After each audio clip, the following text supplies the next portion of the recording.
14장 보도록 하겠습니다. 어떤 사람이 말하기를 인생은 고해다 이렇게 말해요. 고해는 것이 무엇입니까? 고난의 바다라고 하는 의미입니다. 인생길이 얼마나 험난하고 힘들었으면 고해라고 말을 했겠습니까? 우리가 일생을 살다가 보면 때로 봄날 같은 때, 요즘같이 가장 좋은 때, 가는 곳마다 꽃이 있고 따뜻한 바람이 있고 정말 그냥 길거리를만 걸어도 정말 행복한 때가 요즘 아닙니까? 이런 봄날도 있는데 또 어떤 날은 그 사정없이 태풍이 불어서 정말 몸도 가누지 못할 정도의 참 어려운 일들, 또 겨울에 북풍 한설이 몰아치는 엄청난 그 눈몰아치고 추워서 어쩔 줄 모르는 그런 아주 그 험난한 때도 만나기도 합니다. 인생이 그 바다 가운데 이제 떠있는 그 작은 배 같아서 막 돌풍이 불면 파도가 하늘을 비치지 않습니까? 그리고 작은 배는 어쩔 수 없이 그 파도를 따라 올라갈 수밖에 없어요. 그러니까 맨 꼭대기까지 올라갔다가 파도가 꺼지면 맨 깊은 그 바닷속으로 떨어지는 거 마냥 쭉 떨어지기도 하고 이제 그런다 말입니다. 그 간장이 녹겠습니까? 그러니까 인생은 잘 살아야 번져진 것 같아요. 고생을 말하기를 자기가 살아보니 인생은 수고와 슬픔뿐이라는 거예요. 오래 살아야 우리가 100살, 120살밖에 더 삽니까? 그런 한 기간 동안 좋은 일이 그닥 많이 있지는 않습니다. 우리가 이제 세상에서 참 그 죄의 짐, 또 여러 가지 많은 어려운 문제들을 좀 해결하고자 이제 하나님을 믿습니다. 그렇죠? 하나님 믿으면 좀 더 행복해지고, 또 하나님 믿으면 우리가 또 평안해지고, 또 장차 천국까지 가는 이런 것들이 우리를 위로하는데, 우리가 예수 그리스도를 믿음으로 하나님의 자녀가 된 우리들이지만, 그러나 우리가 예수님 믿는 그 자체만으로 우리의 인생 가운데 있는 모든 고난이나 어려움들이 면제되는 것은 아닙니다. 우리가 열심히 하나님을 믿어도 여전히 고난은 있고, 또 우리가 열심히 교회를 섬겨도 또 내 삶 가운데 문제들은 여전히 생깁니다. 어려운 큰 고난을 정말 믿음으로 겨우 넘었나 싶은데 또다시 어려움이 또 오기도 하고, 여러분 바닷가에 가면 파도가 한번 촥 밀려서 철썩하고 한참 동안 안 오는 게 아니에요. 계속해서 밀려온단 말이에요. 큰 파도 오면 그 다음에 작은 파도 몇 번 오고 또 다시 큰 파도가 밀려오고, 인생이 그런 것 같아요. 좀 살만한가 싶으면 또 어려움이 오고, 또 살만한가 싶으면 또 어려움이 오는, 이것이 바로 인생입니다. 그리스도인에게 있어서도 인생의 고난의 과정은 늘 함께 합니다. 어쩌면 그리스도인에게 있어서 고난의 과정은 필수라고 말할 수도 있습니다. 왜냐하면 여러분 로마서를 한번 펴보시기 바래요. 로마서 8장을. 로마서 8장 17절부터 18절입니다. 찾으셔서 같이 한번 읽어봅시다. 시작. 자녀이면 또한 후사, 곧 하나님의 후사요 그리스도와 함께한 후사니 우리가 그와 함께 영광을 받기 위하여 고난도 함께 받아야 될 것이니라. 생각건대 현재의 고난은 장차 우리에게 나타날 영광과 좋게 비교할 수 없도다. 자, 우리가 하나님의 자녀로 거듭나서 하나님의 상속자가 되었습니다. 그런데 우리가 상속자가 되었다라고 하는 것은 예수님과 함께 영광을 받으려면 고난도 함께 받아야 된다고 성경은 말하고 있습니다. 너희가 예수님 믿음으로 고난이 면제된다 이렇게 말하는 것이 아니라 고난도 함께 받아야 된다라고 말합니다. 그러니까 결국 세상 사람들도 살다 보면 고난이 있지만 우리 믿는 사람들도 고난이 있습니다. 그런데 세상 사람들과 우리가 당하는 고난이 다른 것은 뭐냐면, 우리가 당하는 고난에는 장차 하나님의 보상이 있는 겁니다. 그렇잖아요. 세상 사람들은 실컷 고생하다 죽으면 그걸로 끝인데, 우리는 그 어려운 고난을 잘 견디고 나면 하나님께서 더 고난과 비교할 수 없는 큰 영광으로 우리를 위로해 주시는 겁니다. 그러니 이 그리스도인의 고난은 가치가 있는 거예요. 가치가. 세상 사람들은 그냥 고난당하고 원망하고 그렇게 살다가 내 팔자에 하고 죽으면 끝나지만은 우리는 그게 아니라는 거예요. 우리가 당하는 고난은 반드시 보상이 뒤따르게 됩니다. 우리가 세상에서 어떤 고난을 당했든지 간에 그 고난을 덮고도 남을 만한, 그것을 기억하지도 못할 정도로 하나님께 좋은 영광으로 보상해 주시니 우리의 고난이 가치가 있는 겁니다. 그러니까 예수님 믿어도 똑같이 고난당하네, 예수님 믿다고 어려운 일도 뭐 똑같네, 이렇게 말하는 사람은 어리석은 사람이에요. 멀리 보지 못하는 믿음이라는 겁니다. 결국에 어떤 인생이든지, 믿는 사람이든지 믿지 않는 사람이든지 인생에 있는 고난은 피할 수 없는 과정이라고 생각하시기를 바랍니다. 근데 이런 상황은 지금이나 또 지금으로부터 3,500년 전에 이스라엘에 당한 것이나 결국에는 같아요. 오늘 우리가 읽은 이 출애굽기 14장의 내용을 보면 이스라엘 백성들이 겨우 참 하나님의 저 은혜 안에서 그 400여 년 동안 있었던 애굽에서 빠져나왔잖아요. 6월절 사건을 통해서. 그래서 이제 와, 자유다, 이제 우리가 살겠다라고 그러고 나온 지 얼마 안 돼서 어려움을 만나게 되는 거예요. 그러니까 세월을 흘러도 시간과 환경이 바뀜에 따라 우리 앞에 놓여진 문제가 좀 다를 뿐이지 여전히 고난은 다가온다는 것입니다. 자, 중요한 것은 누구나 다 어려움을 만나는데 그 앞에서의 중요한 그 관건이 무엇이냐면 문제를 대하는 우리의 태도가 문제라는 거예요. 어차피 인생은 똑같이 고난이 오는데 내가 그 고난을 어떻게 맞아들일 것인가? 내 인생 치질이 복도 없어, 맨날 이 어려운 일만 당해, 이렇게 자포자기하고 나는 원망할 것인가? 운명을 원망할 것인가? 아니면 그래, 주님께서 내게 이 고난을 허락하셨을 때는 분명히 하나님 뭔가 뜻이 있으니 내가 감사함으로 받자, 이런 태도로 받는가? 이것은 엄청나게 크다는 겁니다. 자, 이제 오늘 이야기가 애굽을 빠져나온 후에 큰 위기를 만나게 된 이스라엘 백성들이 어떻게 반응하는가를 우리가 보면서 복을 나누고자 합니다. 제목을 이렇게 정했어요. 믿음이 없으면 두려움에 빠진다.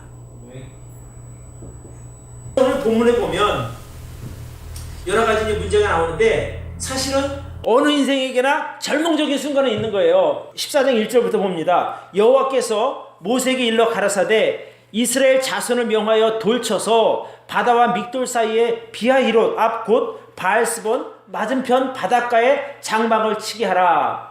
바로가 이스라엘 자손에 대하여 말하기를 그들이 그 땅에서 아득하여 광야에 갇힌 바 되었다 할지라. 내가 바로의 마음을 강팍케 한즉 바로가 그들의 뒤를 따르리니 내가 그와 그 온 군대를 인하여 영광을 얻어 애굽 사람으로 나를 여호와인 줄 알게 하리라 하심에 무리가 그대로 행하니라.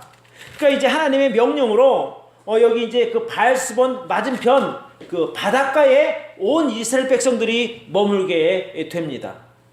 그런데 그 일로 그 머물러 있을 때 바로의 군대가 그들을 쫓아오게 됩니다.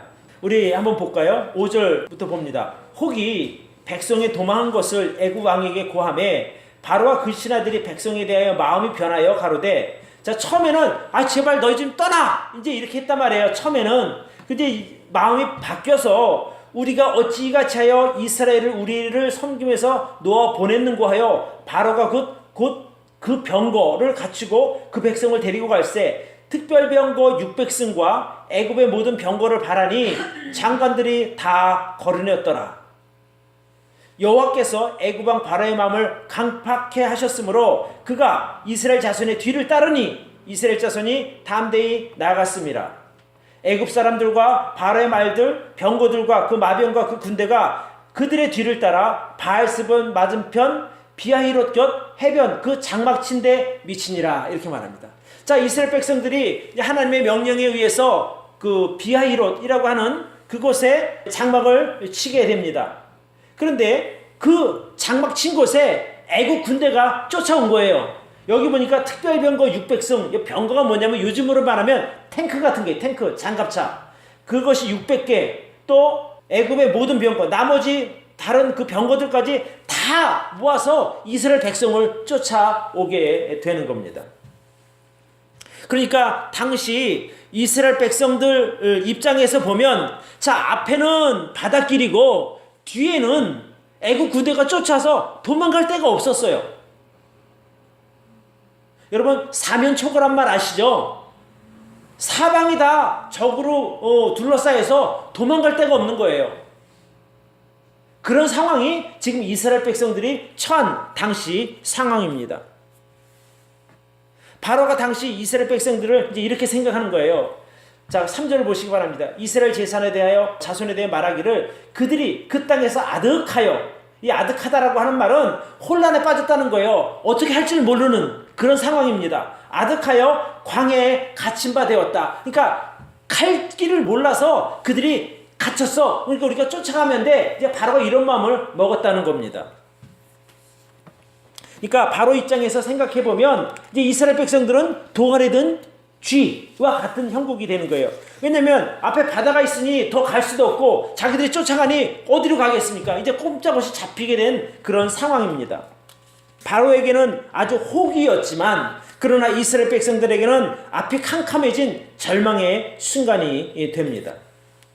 자, 이스라엘 백성들이 왜 거기 가서 머물렀단 말이에요? 하나님께서 그곳에 가라고 명령하셨잖아요. 하나님의 명령대로 순종했는데 어려움을 당하게 된 거예요. 아니, 내가 판단해서 옮긴 것도 아니고 하나님이 시킨 대로 했는데 어려움을 당하게 됐다, 이 말입니다. 하나님께서 실수하신 것인가? 그렇게 생각할 수도 있지 않겠습니까? 그런데 결코 그런 것은 아닙니다.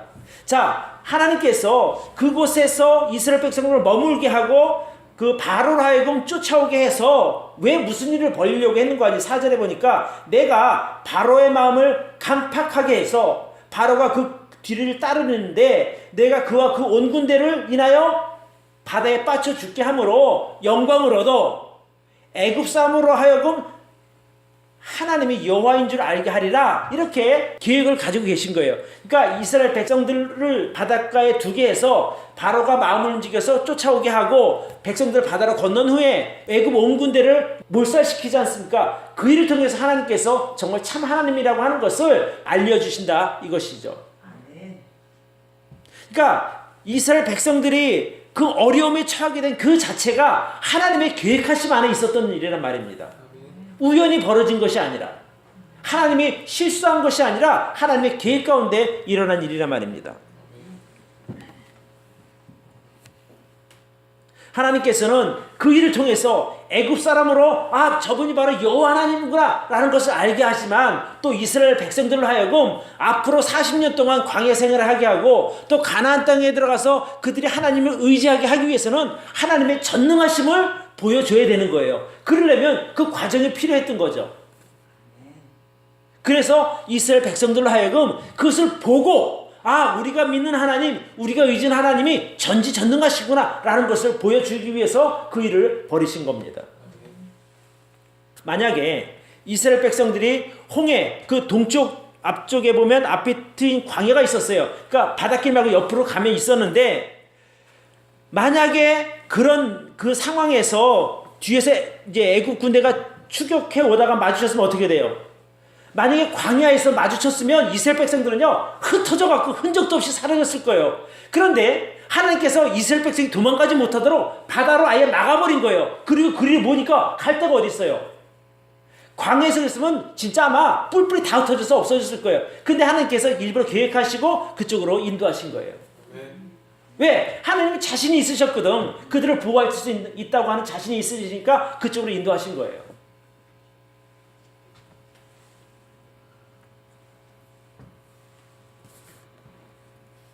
만약에 그들이 도망가서 어떻게 됐습니까? 많은 사람들이 애굽 군대 칼에 죽었을 것이고 살아남은 자는 다시 끌려서 애굽으로 갔을 거 아니에요. 가서 노예생활 계속 해야 됐단 말이죠. 그러니까 하나님은 우리가 생각하지 못하는 기가 막힌 계획을 가지고 계시는 거예요. 아니 왜 피할 수도 없는 그곳을 우리를 모여서 이렇게 우리를 곤란하게 할까? 이것은 사람의 생각이고 하나님은 그 일을 통해서 아예 애국 군대를 몰살시킬 계획을 하고 계셨던 거예요. 오히려 그게 거기가 바로 함정 아닌 함정이죠. 그래서 하나님께서 일부러 아픈 바다요 좌우에는 높은 산과 호수로 막혀서 도망갈 수 없는 그 사면초가의 그 신세를 만드셔서 이스라엘 백성들을 그 앞에 두셨는데 그 계획은 이스라엘 백성을 죽이기 위한 계획이 아니라 오히려 살리기 위한 계획임을 우리는 믿습니다. 그러니까 우리가 살다가 보면 고난을 왜 안 만나겠어요? 고난을 만나는데 그 고난을 통해서 우리를 죽이려고 하는 것, 망하게 하는 게 아니라 우리를 살리기 위해서 그 계획을 하신다니까요. 그러니 참 감사한 거죠.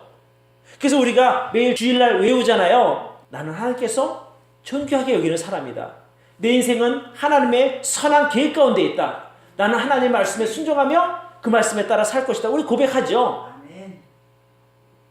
우리 삶 가운데 만나는 어려움이 있어요, 분명히. 그러나 그것은 나를 죽이기 위한 것이 아니라, 어려운 길에 빠뜨려서 망하게 하기 위한 것이 아니라, 그 일을 통해서 하나님께서 영광 받으시고 그 일을 통해서 더 나은 환경으로 인도하시기 위함임을 우리는 믿습니다. 그러니까 어쩌면 하나님은 정말 아주 작은 부분까지도 세밀하게 생각하고 움직이시는 분입니다. 그러니까 우리가 이것을 보면 하나님께서 허락하신 고난의 길에는 반드시 목적이 있다는 겁니다. 만약에 여러분의 인생에 어려움이 없었다면 여러분 믿음 생활 잘 될 것 같아요? 쉽지 않습니다. 오히려 일이 잘 풀리면 사람이요, 딴 생각하고 하나님부터 더 멀어져 가요. 교회 안 나가도 잘 풀리네? 안 나가죠. 기도 안 해도 잘 되네? 기도 안 하는 거예요. 그런데 고난이 오면 사람이 이거 왜 이러지? 내가 뭐 하나님께 뭐 잘못한 게 있나? 돌아보게 되지 않습니까? 그렇죠? 예배를 빠졌는데 뭔가 안 돼. 그럼 내가 예배 빠져서 뭔가 안 되나 보다. 이런 마음이 생기니까 다시 가려고 하다가 멈칫하고 하나님께 돌아가지. 잘 돼보세요.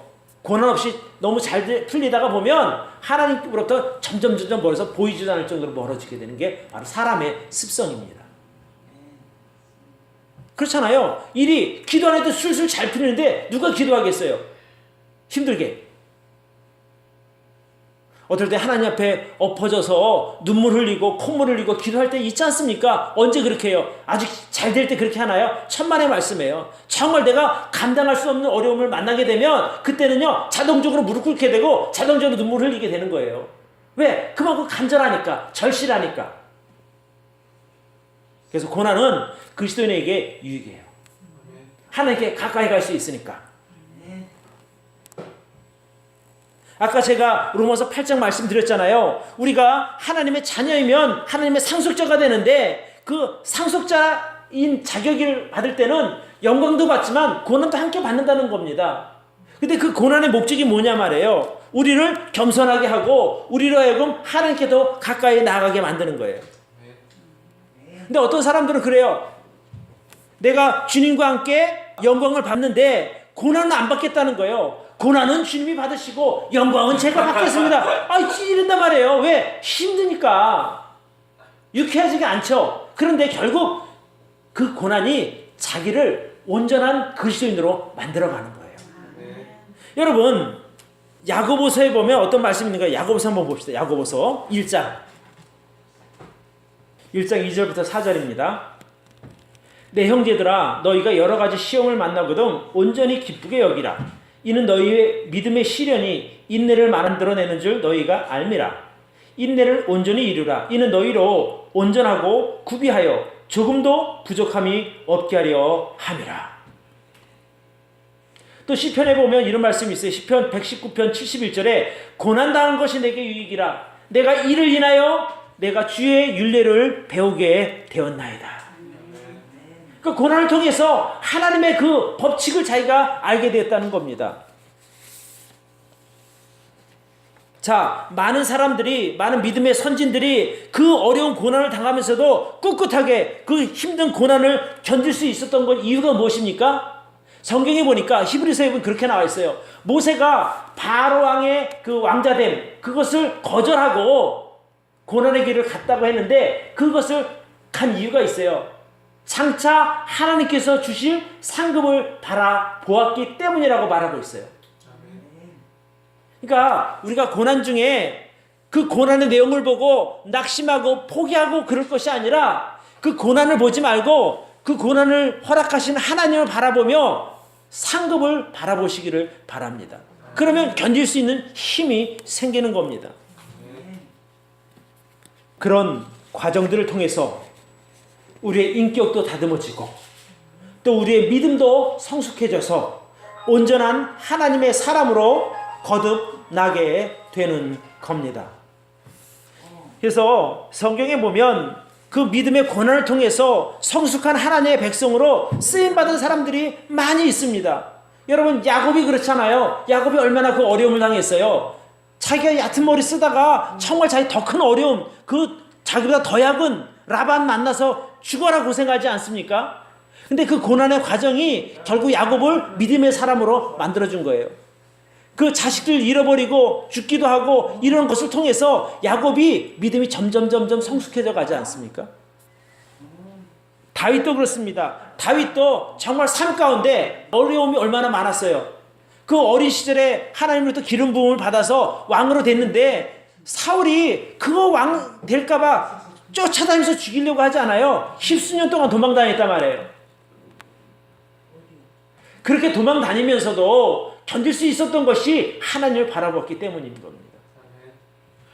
여러분, 다니엘은 안 그래요? 다니엘은 믿음으로 안 살았어요? 다니엘도 믿음으로 산 사람이란 말입니다. 그런데 하나님께 기도하는 그것 때문에 사자굴에 던지게 되잖아요.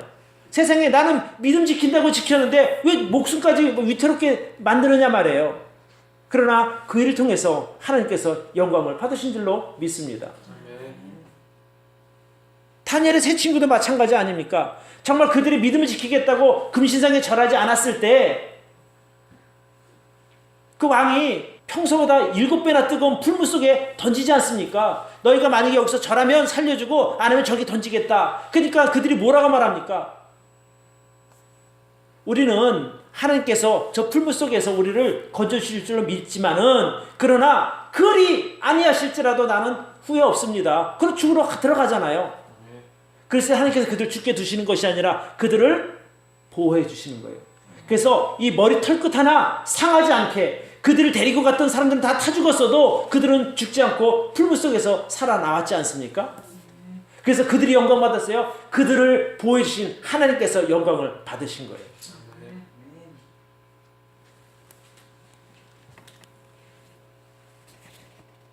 저는 야곱이든 요셉이든 다윗이든 다니엘이든 그 친구들이든지 간에 그들에게 만약에 고난이 없었다면 그들이 그렇게 성숙한 믿음을 가질 수 있었을까?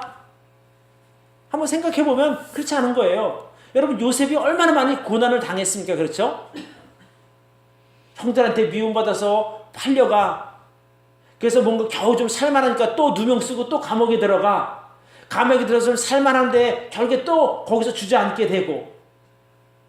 그러나 그 고비고비마다 하나님의 허락하심이 있었고 도우심이 있어서 결국 애굽의 총리 자리에 올라갑니다. 여러분, 총리 자리에 올라간 것이 그가 성공한 것이 아니라 총리에 올려놓고 나서 이스라엘 백성들을 하나님께서 보호하기 위해서 그 요셉을 거기까지 인도하신 거예요. 사람들은 요셉이 애굽의 총리가 되었더라, 그래 성공한 인생 아니냐, 이것은 단편적인 시각이에요. 아주 앞만 보는 그거고 실제로는 하나님께서 그 일을 통해서 이스라엘 백성들을 400년 동안 보호하시기 위해서 그렇게 그 일을 계획하신 거 아니에요? 어떤 사람들은 애굽 총리 되는 것이 부러워서 그렇게 믿음으로 살려고 하는데 그것은 아니잖아요. 하나님의 계획하심이 있어서 이스라엘 백성들 70명이나 되는 사람들을 애굽으로 보내셨을 때 그 전지 작업으로 요셉을 미리 보내신 거예요. 그래서 거기서 430년 동안 보호하셨다가 오늘 우리가 지금 읽은 것처럼 이제 거기 출애굽을 시켜서 가나안 땅으로 보내시기 위한 다 준비 과정이라 이것입니다. 누구에게는 고난의 과정이었지만 그러나 멀리 보면 하나님의 큰 계획 안에서 하나님 뜻을 이루어가는 과정임을 우리가 배워야 될 줄로 믿습니다. 이런 것이 올바른 믿음입니다. 만약에 하나님께서 저와 여러분의 인도자가 되시고 저와 여러분의 아버지가 되심을 우리가 확신한다면 여러분, 우리가 지금 당하는 어려움 때문에 낙심할 필요가 없는 겁니다. 뭐 하나님이 특별한 뜻이 있으시니까 이렇게 이 일을 허락하셨겠지, 그런 믿음으로 여러분 받아주시기를 바라요. 하나님은 너무나 정확하게 우리의 형편을 알고 계셔요. 나에 대해서 너무나 잘 아신단 말입니다. 그러니까 내가 얼마나 능력이 있고 내가 어떤 것이 나에게 가장 적합하고 옳은 것인가라고 하는 것을 하나님이 잘 아시니까 우리를 인도하실 때 우리가 그분을 믿고 의지하고 따라갈 수 있는 겁니다. 때로 내가 할 때는 이상하다, 하나님 왜 이런 일을 이렇게 나한테 허락하셨지? 왜 나를 이쪽으로 인도하셨지? 의심이 될 수는 있겠지만 전제가 뭐냐면 하나님은 나에 대한 선한 계획을 갖고 계신다라고 하는 그것들을 우리가 믿는다면 우리가 기꺼이 그 길을 따라갈 수 있다고 저는 믿습니다. 두 번째, 오늘 이 본문을 통해서 우리가 알 수 있는 것은 믿음이 없으면 두려움에 빠지는 거예요. 믿음이 없으면. 여러분, 우리 인생의 진짜 어려운 문제는 뭐냐면 그 고난이나 어려운 환경의 문제가 아닙니다. 진짜 문제는 그 문제를 대하는 우리의 태도라는 거예요. 태도. 그러니까 아무리 심각한 문제 앞이라도 우리가 올바르게 반응하면 우리는 그 문제가 아닌 것이 되어버리는 거예요. 자, 이제 그 어려운 가운데 처한 이스라엘 백성들이 어떤 태도를 보이는지 한번 보시기를 바랍니다. 여러분 10절부터 보시기 바라요. 14장 10절. 바로가 가까워 올 때에 이스라엘 자손이 눈을 들어 본즉 애굽 사람들이 자기 뒤에 미친지라 이스라엘 자손이 심히 두려워하여 여호와께 부르짖고 또 그들이 또 모세에게 이르되 애굽에 매장지가 없으므로 당신이 우리를 이끌어내어 이 광야에서 죽게 하느뇨 어찌하여 당신이 우리를 애굽에서 이끌어내어 이같이 우리에게 하느뇨 우리가 애굽에서 당신에게 고한 말이 이것이 아니뇨 이르기를 우리를 버려두라 우리가 애굽 사람을 섬길 것이라 하지 아니하더뇨 애굽 사람을 섬기는 것이 광야에서 죽는 것보다 낫겠노라 이렇게 말합니다. 참 이게 당시 상황으로 보면 맞는 말이거든요. 죽는 것보다 낫죠. 근데 이건 믿음의 말이 아니에요. 믿음으로 보면 이 말을 할 수가 없는 거죠.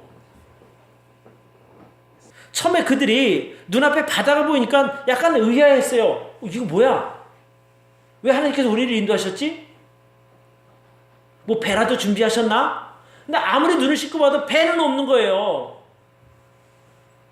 그럼 다리라도 새로 놓으셨나? 다리도 안 보이는 거예요. 근데 왜 인도하셨지? 근데 그때 뒤에서 애국 군대가 쫓아오는 걸 보이는 거예요. 세상이 죽었네. 우리 망했다. 내가 하나님 말씀대로 살았는데 결국 다 죽이시려고 이곳까지 데려오셨나? 이렇게 생각하는 거예요. 하나님 믿어도 별거 아니구만. 똑같이 어려움 당하는데. 성경에 보니까 이렇게 말했어요. 이스라엘 자손이 심히 두려워하여 여호와께 부르짖고 그들이 기도했다는 말이 아니에요. 두려움은 기도가 나오겠어요. 그 믿음 없는 사람들이 원망하는 거예요. 당신 지금 뭐 하는 겁니까? 우리 왜 이곳으로 인도해서 죽게 만듭니까? 왜 모세에게 뭐라고 말합니까? 똑같이 말하죠. 그들이 또 모세에게 이르되 애굽에 매장지가 없어서 아니 애굽에 묻을 데가 없어 우리 이곳까지 와서 죽여? 그 말할 때 얼마나 악에 바쳤겠어요. 그냥 좋은 말로 저처럼 웃으면서 얘기하는 게 아니에요. 악에 바쳐갔단 말이죠. 이 순 너하고 우리가 무슨 옷을 했다고 여기까지 우리 데려와서 죽여. 여기 나온 이 11절의 내용은 모세에게 한 이야기지만 사실은 그들이 하나님께 그 한 불평이에요. 원망이고. 차라리 노예를 사는 것이 낫지 않습니까? 왜 우리를 이곳까지 와서 죽이려고 하십니까? 하나님에 대한 원망이란 말이죠. 여러분 근데 이스라엘 백성들이 처음에는 그런 두려운 마음이 없었어요. 자, 우리가 13장에서 보면 자 13장 20절부터 봅니다. 그들이 숲곳에서 발행하여 광야 끝 에담의 장막을 치니 여호와께서 그들 앞에 행하사 낮에는 구름 기둥으로 그들의 길을 인도하시고 밤에는 불 기둥으로 그들에게 비추사 주야로 진행하게 하시니 낮에는 구름 기둥 밤에는 불 기둥이 백성 앞에서 떠나지 아니하니라. 그러니까 하나님의 인도하심을 받을 때 그들이 어땠냐면 자 보세요. 8절 보세요. 14장 8절 여호와께서 애굽왕 바로의 마음을 강팍하게 하셨으므로 그가 이스라엘 자손들을 따르니 그때 당시 이스라엘 자손이 어떻게 나아갔다고요? 담대히 나아갔더라. 처음에는 하나님 따라갈 때 그들은 담대하게 걸었어요. 담대하게. 제가 이 8절을 세 번역으로 제가 보니까 뭐라고 얘기했냐면 이스라엘 백성들이 하나님의 보호를 받으며 당당하게 나아갔다 이렇게 기록하고 있어요.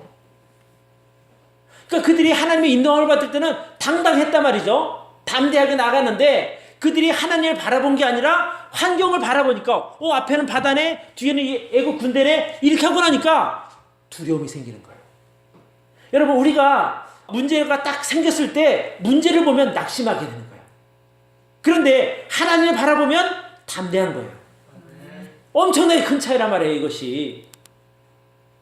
그러니까 믿음이 없으면 두려운 마음이 생기는 거예요. 믿음이 없으면 원망이 나오는 거예요. 언제 두려움이 생기고 원망이 생깁니까? 환경을 바라보면. 그러나 하나님을 바라보는 사람에게는 믿음이 생길 줄로 믿습니다. 여러분, 세상의 문제가 아무리 큰 것 같아도 나 이것 때문에 죽었어. 그런 문제를 할지라도 내가 감당할 수 없이 저기저 관악산만큼 엄청난 문제를 할지라도 하나님은 그 문제보다 크신 분입니다. 그렇잖아요? 여러분, 하나님보다 큰 문제 보신 적이 있어요? 없어요. 당시 애굽이라고 하는 대국은 관악산이 상대가 아니에요. 그 세계 중근동을 주름잡던 엄청난 대국이거든요. 하나님께서 한 방에 보내시잖아요. 한 방에 훅 갔어요. 바닷속으로. 그러니까 이스라엘 백성들이 가장 두려워했던 거 바다예요. 들어가면 다 죽으니까. 뒤를 돌아보니까 애국 군대가 엄청나게 쫓아와요. 그들은 자기 목숨이 걸린 문제니까 아이고 이제 우리가 죽었네. 그런데 하나님은요 바닷길을 여셨어요. 그리고 그렇게 두려워된 애국 군대 바다에서 들을 때 덮어버렸어요. 성경에는 한 사람도 살아남지 못하게 그랬어요. 그러니까 이스라엘 백성들이 그 엄청나다고 두려워했던 그 문제가 하나님께는 문제도 아니었단 말입니다. 우리가 이것만 알아도 우리 삶 가운데 오는 문제에 두려워하지 않게 되는 거예요. 왜? 내가 만나는 어떤 문제보다, 어떤 두려움보다, 어떤 고통보다 크신 하나님이 계시니 그 문제는 별거 아니게 된다 이거죠. 아니, 우리가 성경에서 이런 걸 배워야지 뭘 배워요? 여러분, 아마 목사님은 지금 내가 당한 문제 아마 몰라서 그냥 나는 뭔지 몰라요. 근데 내가 아는 건 뭐냐면 여러분이 가지고 있는 그 문제보다 하나님은 크시다라는 거예요. 그럼 됐잖아요. 아니, 내가 100만 원 빚 때문에 고통을 당해요. 아니, 너무 작은가? 내가 1억 빚 때문에 고난을 당해요. 근데 하나님은 10억이고 100억이 가지고 계시니까 걱정이 안 된다 이 말이거든요. 예를 들면 그렇다는 거예요. 돈으로 비교해서 뭐하지만 돈으로 비교해 여러분들 빨리 좀 머릿속에 와닿지 않겠어요? 그러니까 우리가 기억해야 할 것은 세상의 어떤 문제보다도 세상 문제가 아무리 큰 것 같아 보여도 하나님보다 작음을 우리는 기억해야 합니다. 그러니까 내 앞에 있는 문제 거기서 시선을 떼지 못하면 늘 불안하고 두려운 거예요. 근데 거기서 시선을 떼서 그러니까 이스라엘 백성들이 그 애국 군대의 시선을 두고 그 바다의 시선을 두면 불안한 거예요. 무섭단 말이죠. 근데 시선을 떼서 하나님을 바라보는 거예요. 그러면 두려움이 없어져요. 아니, 그때도 여전히 구름 기둥이 있었을 거 아니에요. 밤이 되면 불기둥이 있었을 거 아니에요. 그거 없어지지 않는단 말이죠. 그러니까 그것을 바라볼 땐 담대한 마음이 생기는데 문제 보면 두려운 거예요.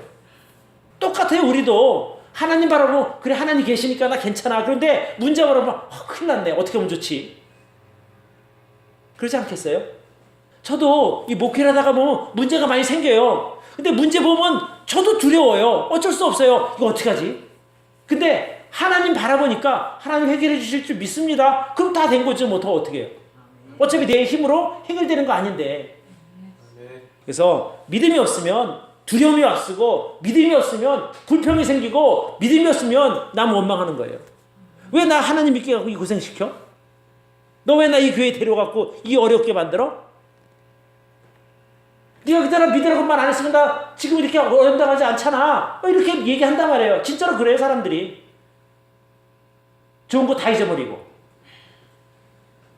그러니까 이스라엘 백성들이 하나님에 대해 원망하고 모세에 대해서 원망하는 왜 그래요? 믿음이 없으니까. 우리는 하나님의 인도하심을 받아서 가나안까지 갈 거라는 확신에 그럼 뭐가 두려워요? 그 중에 가다가 과정에 이런 것들이 있을 수도 있대. 괜찮아. 어차피 우리 거기 가는 건 맞는데. 믿음이 없으면 두려움이 생깁니다. 또 하나님 신뢰하지 못하면 원망하게 되는 거예요. 이게 이스라엘 백성들이 아이고 이제 죽었네 이렇게 생각하니까 큰 입에서 더러운 말들이 쏟아져 나오게 되는 겁니다. 마찬가지에 우리도 믿음 생활하다가 믿음이 약해지면 두려운 거예요. 사업이 망할까봐 두려워되는 것이고, 또 내가 하던 일이 뭔가 좀 어그러져서 안 될까봐 또 그게 또 불안한 것이고, 또 내가 아플까봐 또 그게 또 두려운 것이고, 또 일이 잘 안 풀리면 어떡하지? 그런 염려 때문에 또 두려운 것이고. 그런데 세상을 바라보면 바라볼수록 두려운 마음이 생길 수밖에 없는 것이 사실은 현실이에요. 당연한 것이고. 여러분 그럴 때 세상 바라보지 마시고 하나님 말씀 바라보시기 바라요. 오늘 출애굽기 14장 같은 경우 어려울 때 보세요. 그러면 그래 이렇게 어려운 그때에 이스라엘 백성들이 원망할 수밖에 없었고 불평할 수밖에 없었는데 하나님 도우심으로 이제 거기서 구원 받았네. 14장 15장 읽으면 다 나오잖아요. 그래서 제가 성경을 여러분에게 알려드리려고 하는 거예요. 성경을 배우라는 거예요.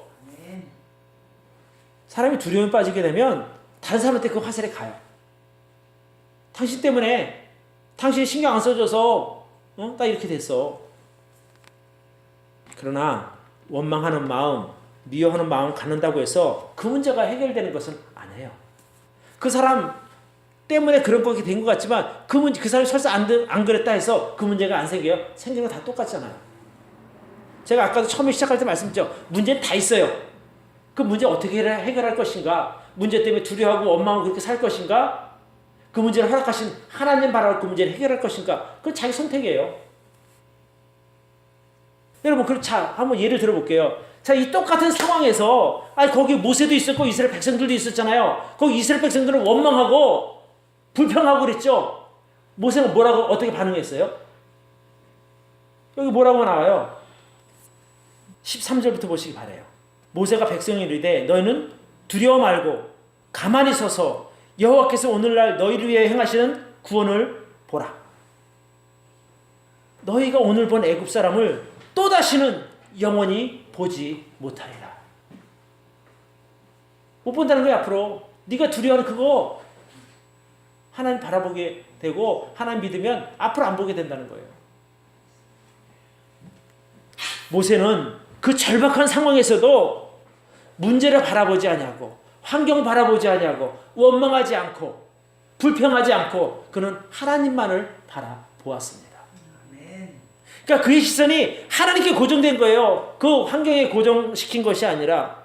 처한 상황은 이스라엘 백성들이나 모세나 똑같았어요. 이스라엘 백성들은 쫓아오는 애국 군대 바라보고 앞에 있는 바다를 보았지만 모세는 하나님 바라보았습니다. 그게 차이라 이것이죠. 모세가 뭐라고 하니까 너희는 두려워 말고 가만히 서서 여호와께서 오늘 너희를 위하여 행하시는 구원을 보라. 환경을 바라보는 이스라엘 백성들에게는 두려움이 생겼고 원망이 터져나왔지만 하나님을 바라보는 모세의 마음에는 담대함이 생겼고 기대감이 생겼습니다. 이 엄청나게 큰 차이 아닙니까? 여러분, 이것이 바로 믿음의 차이예요. 내가 누구를 바라보는가, 바라봄의 차이입니다. 그러니까 내가 늘 부정적으로 생각하는 사람은 늘 인생이 부정적으로 가요. 그런데 믿음으로 긍정적으로 하나님을 바라보는 사람에게는 문제가 아닌 것이 되어버리는 거예요. 저는 여러분들이 좀 그런 믿음으로 살았으면 좋겠어요. 어차피 우리가 인생 살아갈 때 문제 없는 인생이 어디 있어요? 다 있죠.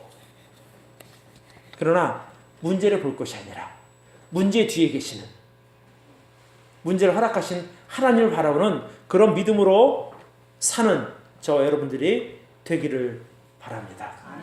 우리가 환경을 바꿀 수는 없어요. 그러나 환경을 인도하시는 하나님을 의지할 때 환경은 바뀌게 될 줄로 믿습니다.